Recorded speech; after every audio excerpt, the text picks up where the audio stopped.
नारायण नारायण। बोले श्री सत्यनारायण स्वामी की जय। जय पंडित जी की बहुत बढ़िया कथा सुनाए, बहुत पुण्य हुए। अभय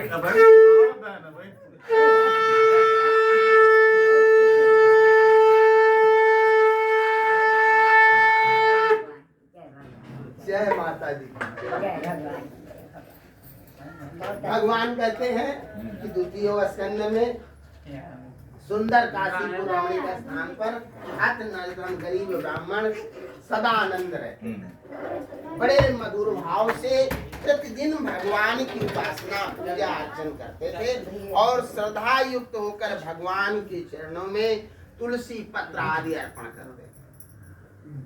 सत्कर्मों में लगे रहते थे, सब विकार से मुक्त थे।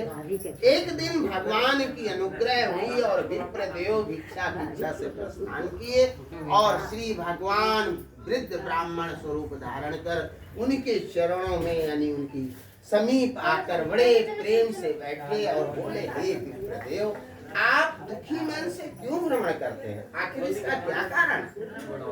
ब्राह्मण देवता बड़े मधुर भाव में बोले, हे श्रेष्ठ ब्राह्मण, हम गरीबता के कारण भिक्षा की इच्छा से भ्रमण करते हैं। यदि आप मेरे दुख दूर करने का कोई उपाय जानते हो तो कृपा कर करें। भगवान ने कहा, सत्यनारायणम देवम के ब्राह्मणेर बंधु बांधव सहित धर्म में दत्त।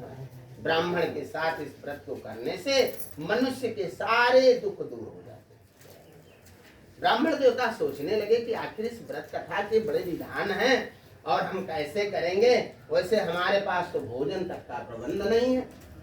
मन ही मन विचार करने लगे। उतने पे भगवान वृद्ध ब्राह्मण रूप धारण करने वाले अंतर्ध्यान हो गए। इधर ब्राह्मण देवता नेत्र खोला तो देखा कि वहां तो कोई नहीं। फिर मन ही मन विचार किया कि आज जो कुछ भी भिक्षा से मिलेगा उसी से हम भगवान की पूजा करेंगे। देखिए, संकल्प ही सबसे बड़ी बात होती है।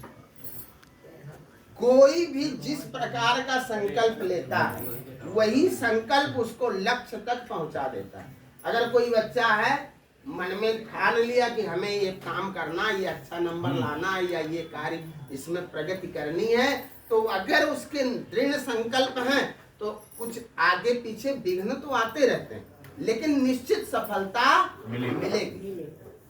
अगर हौसले बुलंद हैं तो मंजिलें करीब है, उसमें दो राय नहीं।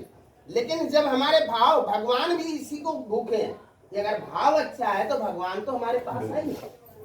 विप्रदेव ने जो कुछ भी भिक्षा से मिला उसी से भगवान की पूजन सामग्री को एकत्रित किया और बड़ी श्रद्धा से भगवान का व्रत किया। व्रत के प्रभाव देखा कि जो ब्राह्मण रोज भिक्षा मांगते थे वो इतना बड़ा भवन बनवा लिए और इतने बड़े बड़े भवन में बड़ी श्रद्धा से पूजा कर रहे हैं। आखिर इसका क्या कारण?